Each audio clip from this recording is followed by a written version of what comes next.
নমস্কার বন্ধুরা, সবাইকে আমার অনেক অনেক ভালোবাসা। আমি অর্পিতা নিয়ে এসেছি আরও একটা ছোট্ট ভিডিও।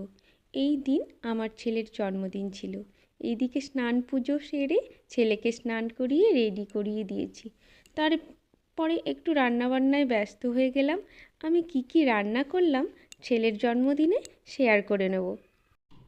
আমি আজ রান্না করেছি আলু ভাজা, বিট ভাজা, বেগুন ভাজা, শাক ভাজা আর মাছ ভাজা।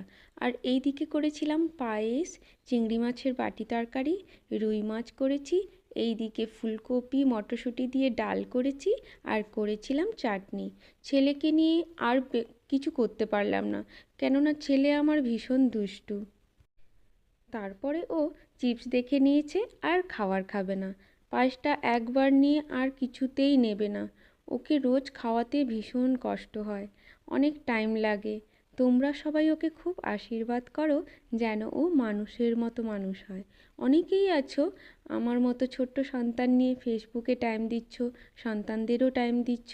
অনেকটা কঠিন, তবুও আমাদের সহজ করে একে অপরের পাশে হাতে হাত রেখে এগিয়ে যেতে হবে, তাই না বন্ধু? আমরা যদি কিছু মন থেকে চাই সেটা করা সম্ভব। সন্তানদের সামলে, পরিবার সামলে, ঘরের কাজ বাজ সেরে যদি একটু টাইম ফেসবুকে দিতে পারি তো আমরা কিছু আর্নিং করতে পারবো, তাই না বন্ধুরাই? অনেকেই আছো বলো যে এদের কোনো কাজ নেই, ফেসবুক করে। তো তাদের উদ্দেশ্যে বলবো, তোমরা যতটাই কাজ করো আমরা ততটাই কাজ করি, সঙ্গে আমরা ফেসবুকে কঠোর পরিশ্রমও করি। কথাগুলো যারা বলে সত্যি কত সহজভাবে বলে দেয়, তাই না? কিন্তু করতে কতটা কষ্ট হয় সেটা আমরাই বুঝি, তাই না বন্ধু?